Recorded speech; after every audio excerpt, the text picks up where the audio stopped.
कि आज बजट को बाजार ने भी सलामी दी है। बजट के बाद हालांकि बाजार में एक डिप आया था, निफ्टी कुछ समय के लिए लाल निशान में भी गया था, लेकिन इसके बाद एक बेहद शानदार रिकवरी हमने देखी है और आज निफ्टी ने 200 अंकों से ज्यादा की उछाल के साथ आज क्लोजिंग दी है। एक बेहद शानदार नोट पर आज क्लोजिंग हुई है।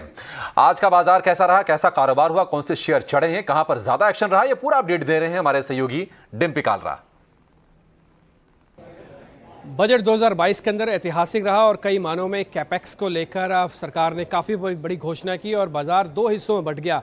पहला हिस्सा ये था कि जो बजट से ठीक पहले था, अब अपनी स्क्रीन पर देख पा रहे हैं, जिसमें डे हाई लगा और उसके बाद जैसे जैसे बजट की स्पीच खत्म हुई, मार्केट ने डे लो भी टेस्ट कर दिया। लेकिन इस डे लो और डे हाई के अंदर एक अपॉर्चुनिटी भी छुपी हुई थी, जिसने बाजार को वापस डे हाई की तरफ जाके क्लोज किया। और अगर आप देख रहे हैं मार्केट के अंदर, तो एक अच्छी खासी स्ट्रेंथ हमको वापस से बनती हुई दिखी है। वजह कौन कौन सी थी आपकी स्क्रीन पर आएगा। पहले आते हैं जरा निफ्टी बैंक पे भी, इसको भी देख लेते हैं, उसके बाद फिर हम आगे आगे सेक्टर्स पे आ जाएंगे।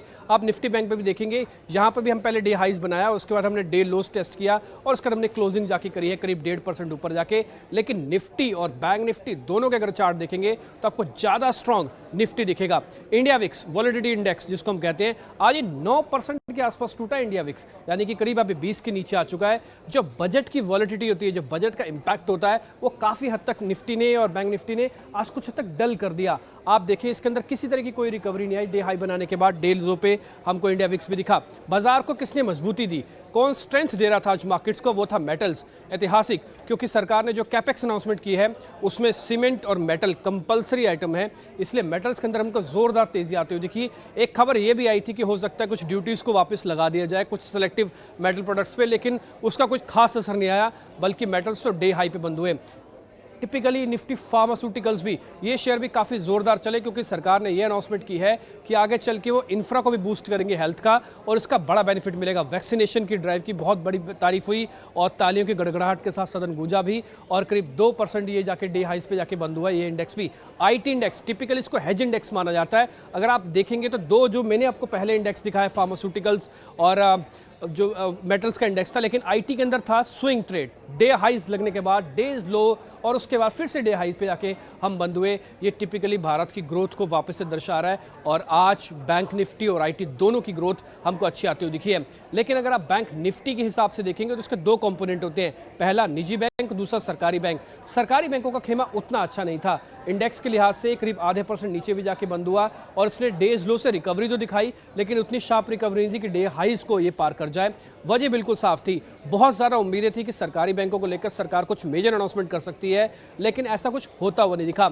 ऐसे कुछ सरकारी कंपनीज के अंदर भी होता हुआ दिखा। ये भी इंडेक्स करीब आधा % जाके नीचे जाके बंद हुआ है और इसकी भी यही प्रॉब्लम थी कि यहाँ पे बहुत उम्मीदें थी कि सरकार डिसइन्वेस्टमेंट को लेकर, विनिवेश को लेकर बहुत बातें बोलेगी। हो सकता है सरकार नाम तक दे दे, हो सकता है सरकार टाइमलाइन तक दे दे, लेकिन ऐसा कुछ होता हुआ नहीं दिखा, इसलिए कुछ सरकारी खेमा आज नीचे आते हुए दिखा। ऑटोस के, क्योंकि ऑटोस के नंबर भी आ रहे थे आज ही बजट के अंदर, तो उसके साथ साथ उसका एक मिक्स जिसम कहते हैं कंबाइंड इफेक्ट, वो हमको आते हुए दिखा। और स्पेसिफिक ई व्हीकल्स को लेकर जो बाजार बहुत ज़्यादा सुनना चाहता था, उतना बजट के अंदर आया नहीं, इसलिए हमको ये दबाव बनते हुए दिखा। खैर, पूरा निफ्टी का आपके स्क्रीन पर आपको चार्ट दिख रहा है, कौन कौन से शेयर से आज टॉप गेनर्स बने। फार्मास्यूटिकल इंडेक्स मैंने आपको बताया था, उसका टॉप लीडर बना सन फार्मा। इंडसइंड बैंक बैंकिंग को लीड कर गया बट निजी था। इंफ्रा को लेकर जो अनाउंसमेंट हुई, IRB इंफ्रा, L&T, उसके दो मेजर प्लेयर बने। सीमेंट में अल्ट्राटेक 4% चला। HDFC, Concor, Tata power, Asian paints, ये कुछ कंज्यूमर वाले शेयर्स जो थे, एशियन पेंट, HUL, इन दोनों के अंदर भी काफ़ी अच्छी बढ़त हमको आती हुई दिखी है, क्योंकि काफ़ी हद तक ये जो कैपेक्स है एक तरह का इन्वेस्टमेंट है और आगे चल के इसका फायदा लोगों को ही मिलने वाला है। लेकिन जहाँ पे थोड़ा नुकसान दिखा वो था M&M, SBI, BEL। आप देख पा रहे हो इसमें SBI, BEL दोनों सरकारी कंपनियां हैं। और चंबल फर्टिलाइजर के अंदर जो फर्टिलाइजर में पहले हाइप थी, इस बार उनका जो बजट आवंटन किया गया वो 1,05,000 करोड़ था। उम्मीद थी कि शायद 1,40,000 आ जाएगा, इसलिए फर्टिलाइजर कंपनी यानी कि चंबल फर्टिलाइजर में 2 से 2.5% नीचे जाके बंद हुआ।